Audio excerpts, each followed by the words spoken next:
How many of you can remember the very first time someone said, I love you? Maybe it was a parent, maybe it was a grandparent. Now, for those of you who are married, who were married, who have ever been in a relationship, can you remember the very first time you heard that special someone say, I love you? You can picture it, can't you? Most of us. You could see it in your head, where it was, when it was. And now, to those of you who are missing a special someone today, whether it's a parent or a child or a spouse, can you remember the last time you heard them say, I love you? You can picture that too, can't you? I don't say this to make you sad.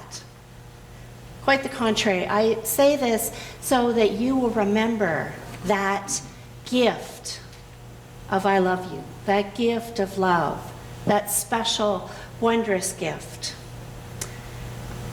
We wait to hear those special words, don't we?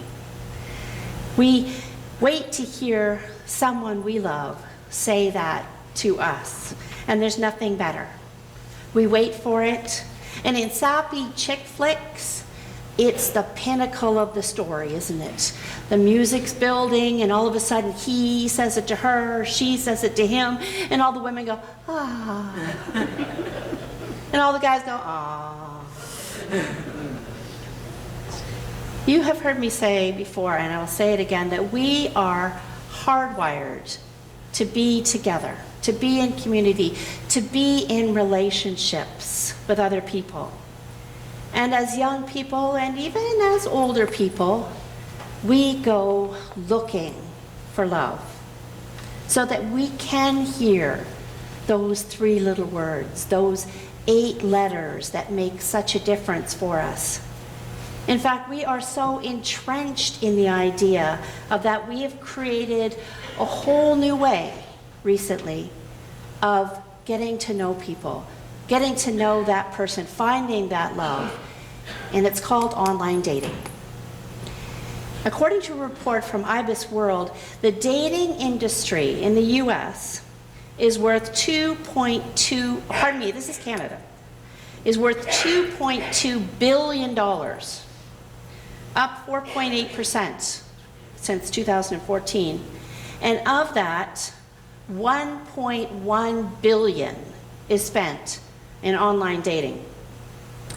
And 576 million is also available as mobile apps. According to Maclean's magazine, 1/4 of all Canadians have tried online dating at one time or another. This is our newest form of matchmaking, our newest form of trying to find that one person.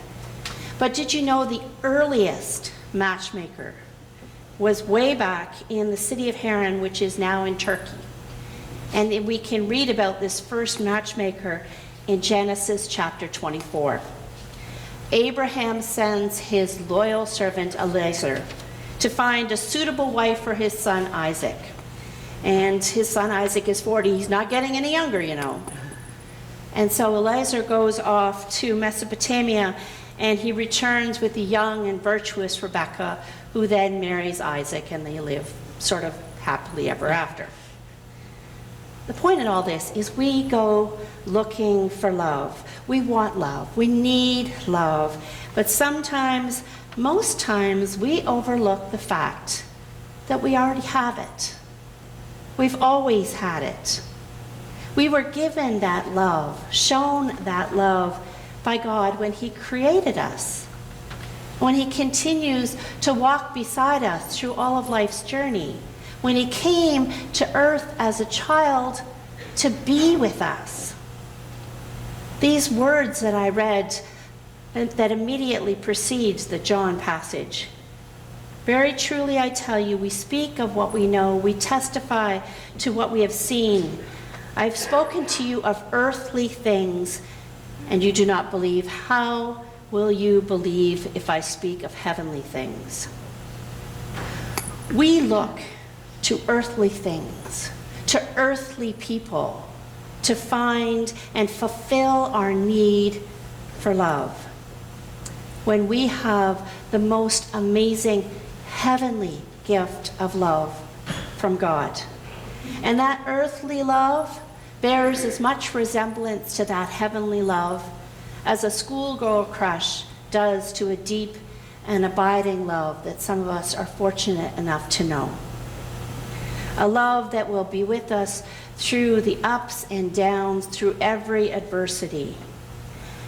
And I believe if we truly know and truly believe that we are loved by God with that wonderful heavenly love, loved by the one who created the universe and created us to love us, then the need, that quest for earthly love isn't as imperative.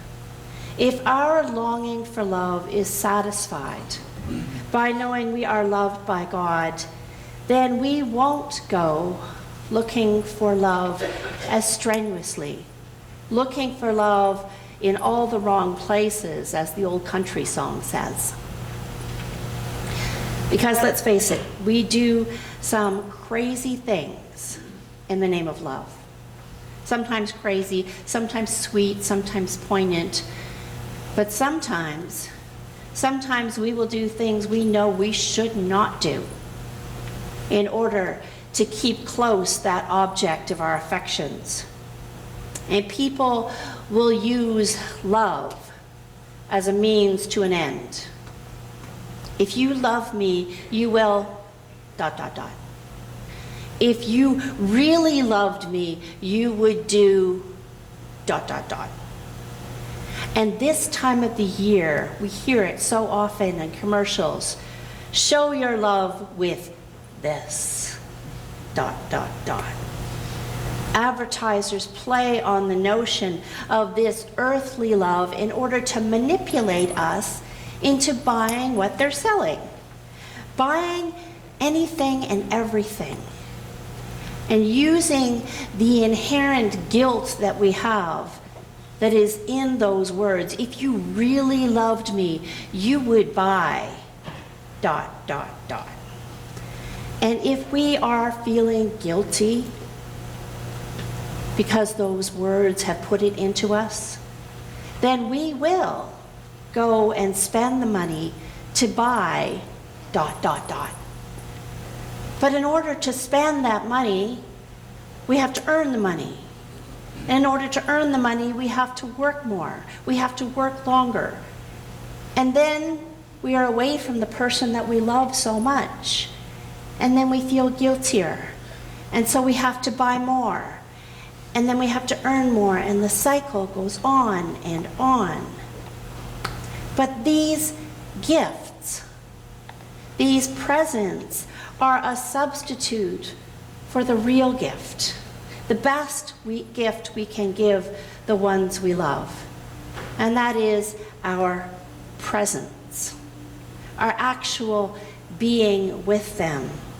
Not a text saying, I'm at work. Not an email saying, I can't make it home this year.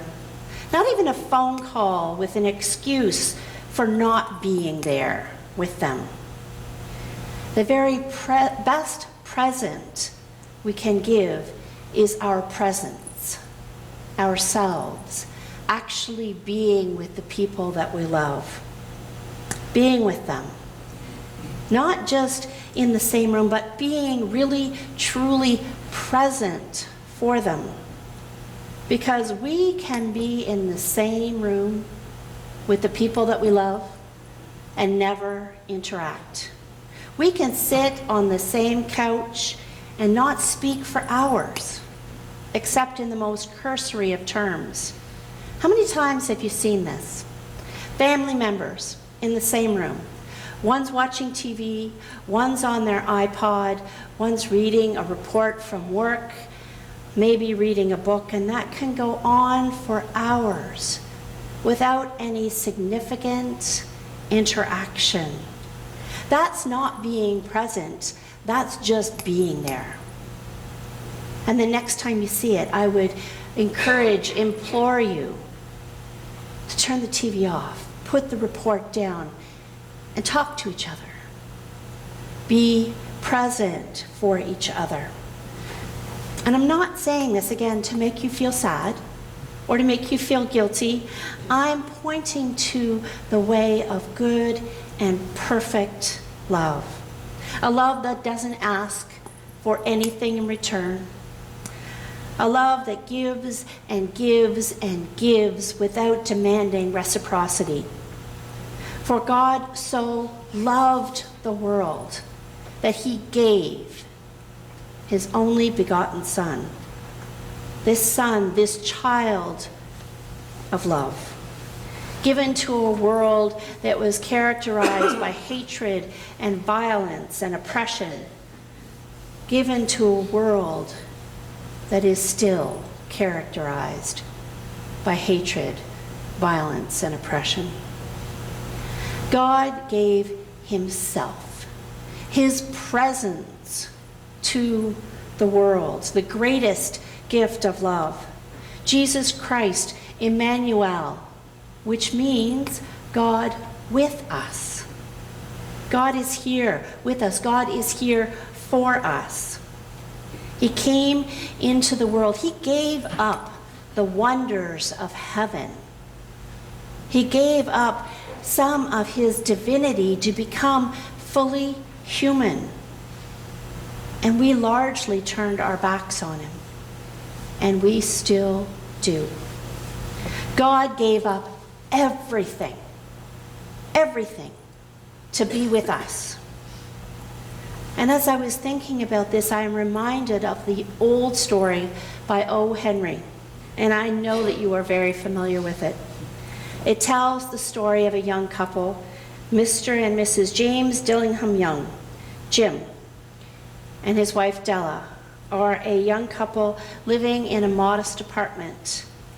They have only 2 possessions between them, which means so much to them. 2 things that they take pride in. Della has beautiful long blonde hair, flowing, reaching almost to her knees, and Jim has a shiny gold pocket watch, which had belonged to his father and his grandfather. On Christmas Eve, with $1.87 in hand, Della goes looking to buy a gift for Jim. And she sells her hair to a hairdresser.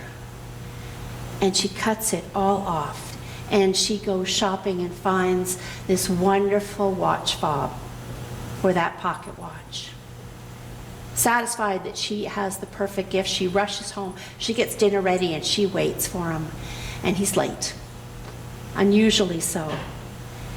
But then he walks in and he immediately stops and looks at her. And she's been worried. She's been really worried. Will he still love me? Will he still find me attractive now that my hair's all gone?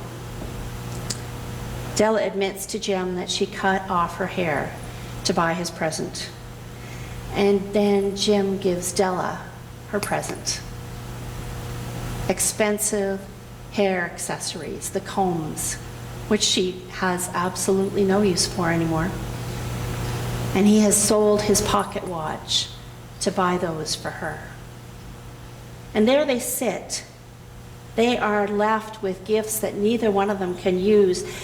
And they realized how far they were willing to go to give the other what they needed, to show their love for each other, to show how priceless love really is. It is precisely that kind of priceless love that God offers us.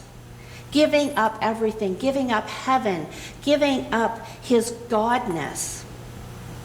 He made himself human. Less than. Really, really less than. Made himself an infant. Made himself vulnerable.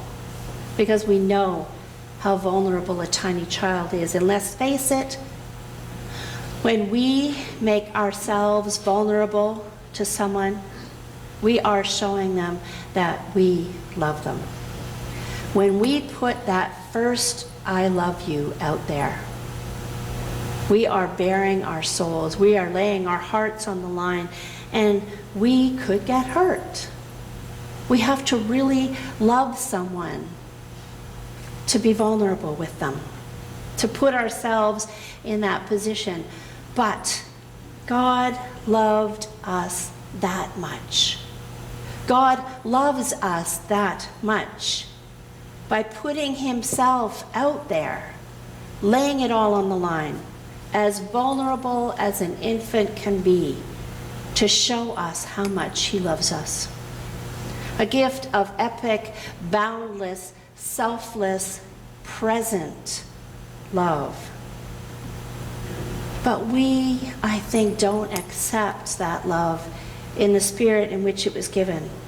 Because I don't know, maybe we think we are not worthy of being loved that much. We don't think that God could love us that much. How would it be if we did believe that, that we were worthy, that God does love us that much? If we let that be the amazing love that we sought, if we let that love, if we pursued that love with the same passion and zeal that we reserve for looking for earthly love, how would we be changed? How would we be transformed? Because that gift of love is found not in the wrong places, but in the right place, in a manger, in the face of a gurgling child. That love is the greatest gift that was ever given to the world.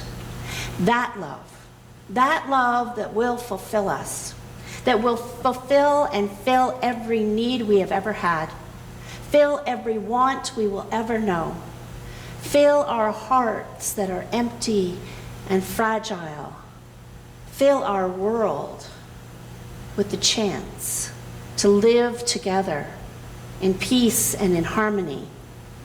That gift of love is yours to have, yours to take if you want it. Do you want it? Won't you take that love today?